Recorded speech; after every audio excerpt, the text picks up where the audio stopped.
नाम में गलती और बना दिया विदेशी। मोदी सरकार पर बड़े सवाल। सुप्रीम कोर्ट ने 27 लोगों को दी बड़ी राहत। अब यूएन भी मांग रहा मोदी सरकार से जवाब। जी हां, क्या सुप्रीम कोर्ट के ताजा फैसले ने नागरिकता और वोटर लिस्ट को लेकर चल रही बहस को नया मोड़ यहां पर दे दिया है? क्या सिर्फ नाम की स्पेलिंग या टाइपिंग की गलती के आधार पर किसी को विदेशी घोषित नहीं किया जा सकता? और क्या एक तरफ सुप्रीम कोर्ट की टिप्पणी, दूसरी तरफ एसआईआर पर संयुक्त राष्ट्र की रिपोर्ट ने केंद्र सरकार पर नए सवाल खड़े कर दिए हैं। आज के इस रिपोर्ट में आपको दिखाएंगे कि सुप्रीम कोर्ट ने 27 लोगों को क्या बड़ी राहत यहां पर दी है, अदालत ने क्या अहम टिप्पणी यहां पर की है, एसआईआर को लेकर संयुक्त राष्ट्र की रिपोर्ट में क्या क्या कहा गया और क्यों इस पूरे मुद्दे पर राजनीतिक बहस तेज हो गई है। आखिर पूरा मामला क्या है, सब कुछ मैं बताऊंगी, तो वीडियो को आखिर तक आप लोग जरूर देखिएगा। नमस्कार, मैं हूं राधा राणा और आप देख रहे हैं पीआरबी। दोस्तों देखिए, एसआईआर पर अब तक सिर्फ विपक्ष ही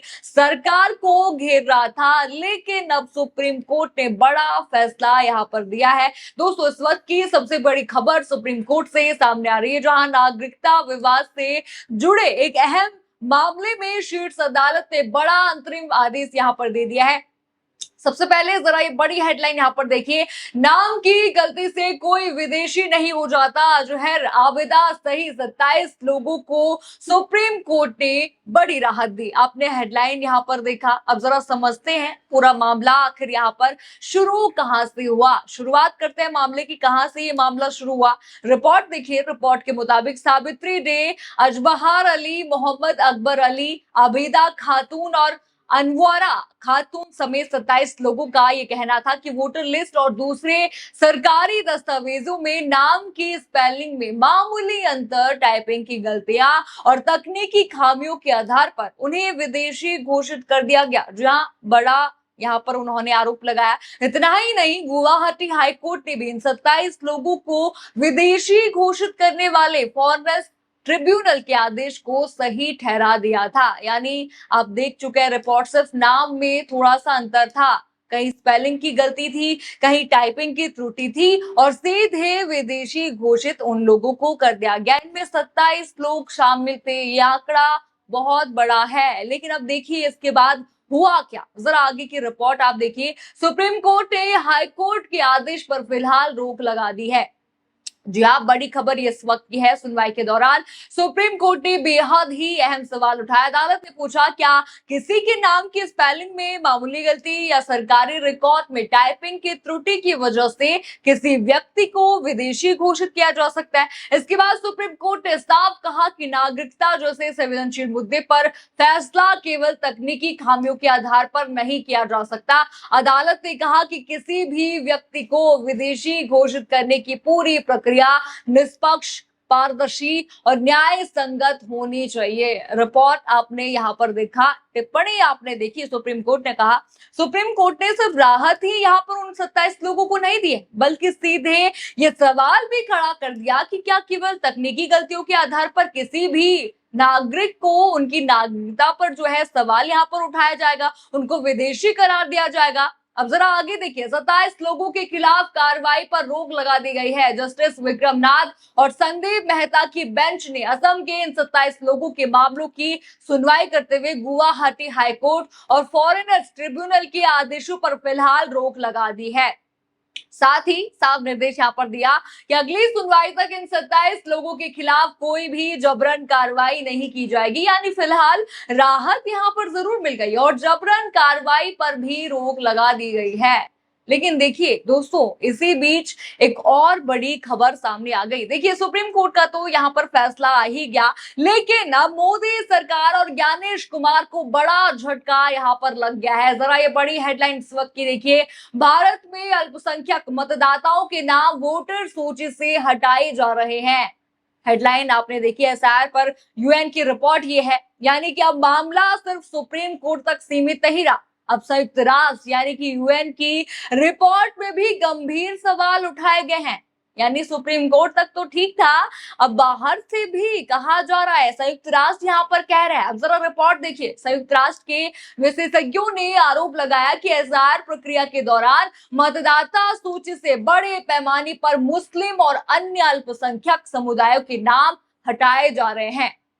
रिपोर्ट देखिए, रिपोर्ट में कहा गया है कि चुनाव आयोग की एसआईआर प्रक्रिया के जरिए लाखों नाम हटाए जाने की शिकायत सामने आई है। इसका सबसे ज्यादा असर अल्पसंख्यक समुदायों पर पड़ा है, यानी कि मुस्लिम समुदाय पर सबसे ज्यादा पड़ा है। और सबसे बड़ी बात देखिए, 1 मई 2026 को तैयार इस रिपोर्ट में भारत सरकार को 60 दिन के भीतर जवाब देने का समय दिया गया है। यानी अब सरकार को 60 दिन का अल्टीमेटम यहां पर दे दिया गया है। और देखिए, बड़ी बात देखिए, इसमें मुस्लिम समुदाय, जो मुस्लिम नागरिक हैं, उनके नाम सबसे ज्यादा हैं।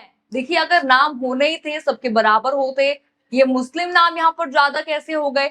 जो अल्पसंख्यक हैं, उनके नाम ही क्यों यहाँ पर ज्यादा है? यानी एक तरफ सुप्रीम कोर्ट ये कह रहा है कि सिर्फ स्पेलिंग की गलती के आधार पर किसी को विदेशी नहीं कहा जा सकता। देखिए, दूसरी तरफ यूएन कह रहा है कि अल्पसंख्यक समुदायों के नाम बड़ी संख्या में मतदाता सूची से हटाए जा रहे हैं। और अब सरकार से जवाब भी मांगा गया है। 60 दिन का अल्टीमेटम यहां पर दे दिया गया। आपको याद होगा, इसी मुद्दे पर पूरा विपक्ष जो है एक साथ हुआ था, सवाल उठाया था, चिट्ठी उन्होंने दी थी। आपको याद होगा, 23 विपक्षी दल यहां पर एकजुट होकर उन्होंने चुनाव आयोग को चिट्ठी यहां पर भेजी थी कि देखना, इस चिट्ठी को आप जरूर देखिएगा, सबने साइन की थी। चलिए, अब राहुल गांधी का पुराना ट्वीट भी यहां पर दिखा देती हूँ। बड़ा ये वायरल हुआ था ये ट्वीट राहुल गांधी ने। देखिए क्या लिखा है, उन्होंने लिखा कि इसी ने जिंदा लोगों को मरा हुआ घोषित कर दिया। इसी ने उन लोगों को भी वोटर लिस्ट से हटा दिया जिन्होंने अभी लोकसभा चुनाव में वोट डाला था। इसी ने एक बार फिर से digital machine readable voter roll देने से इनकार कर दिया।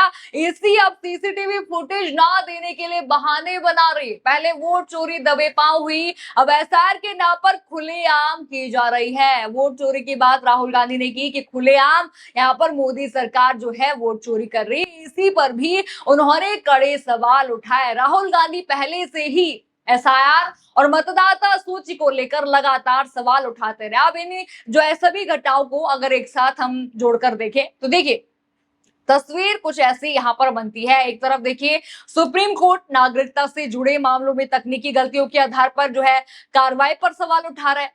सुप्रीम कोर्ट ने सवाल उठाया, आपको मैंने दिखाया। दूसरी तरफ यूएन एसआईआर प्रक्रिया को लेकर सरकार से जवाब मांग रहा है। मोदी सरकार से, ज्ञानेश कुमार से उन्होंने जो है 60 दिन का अल्टीमेटम तक दे रखा है कि देखिए, इतने दिन में हमें जवाब आप ला कर दीजिए। और तीसरी तरफ पूरा विपक्ष लगातार आरोप लगा रहा है कि मतदाता सूची और नागरिकता से जुड़े मामलों में पारदर्शिता यहां पर नहीं बरती जा रही है। पारदर्शिता एसआईआर में नहीं है, बिल्कुल भी नहीं है। अब सबसे बड़ा सवाल आता है, क्या सरकार यूएन को 60 दिनों के भीतर जो है विस्तृत जवाब देगी? क्या उस जवाब से सारे सवाल खत्म हो जाएंगे या फिर ये विवाद और भी बढ़ जाएगा? क्या सुप्रीम कोर्ट की ये टिप्पणी भविष्य में ऐसे सभी मामलों के लिए एक बड़ा कानूनी आधार बनेगा?